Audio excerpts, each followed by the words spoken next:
Hello friends, welcome back to my channel. আজকে আমি তোমাদের সাথে রুই মাছের খুব সহজ আর সুস্বাদু একটা রান্নার রেসিপি শেয়ার করব।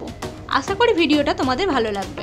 প্রথমে আমি কড়াইতে দিয়ে দেবো সরিষার তেল। মাছে আমি আগে থেকেই নুন হলুদ মাখিয়ে রেখেছিলাম। মাছগুলোকে আমি খুব ভালো করে ভেজে তুলে রাখবো। এবার মাছ ভাজার তেলেই আমি ফোড়নে দিচ্ছি গোটা জিরে, একটা তেজপাতা আর একটা শুকনো লঙ্কা। এখানে আমি আদা বাটা, কাঁচা লঙ্কা বাটা, হলুদ গুঁড়ো, ধনে গুঁড়ো এবং জিরে গুঁড়ো দিয়ে একটা মিক্সচার তৈরি করে রেখেছিলাম, সেটা এবার দিয়ে দেবো। গরমের দুপুরে রুই মাছের এই পাতলা ঝোল খুবই সুস্বাদু এবং স্বাস্থ্যকর। মশলাটা অল্প কষিয়ে নিয়ে এর মধ্যে দিয়ে দিচ্ছি কেটে রাখা টমেটোগুলো, দিয়ে দিচ্ছি কয়েকটা কাঁচা লঙ্কা। মশলা থেকে যখন তেল ছেড়ে দেবে আমি এর মধ্যে দিয়ে দেবো কেটে রাখা আলুগুলো। আলুটা ভালো করে একটু মিশিয়ে নিয়ে আমি এটা কিছুক্ষণের জন্য চাপা দিয়ে দিচ্ছি, যাতে আলুগুলো একটু সেদ্ধ হয়ে যায়।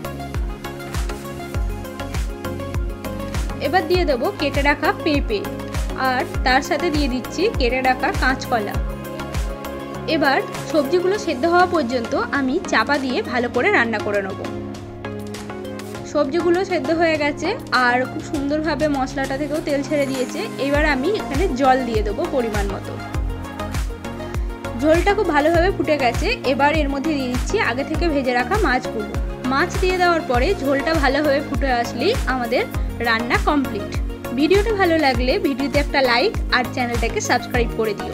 আর তোমরা রুই মাছের কোন আইটেমটা খেতে বেশি পছন্দ করো নিচে কমেন্টে অবশ্যই জানিও।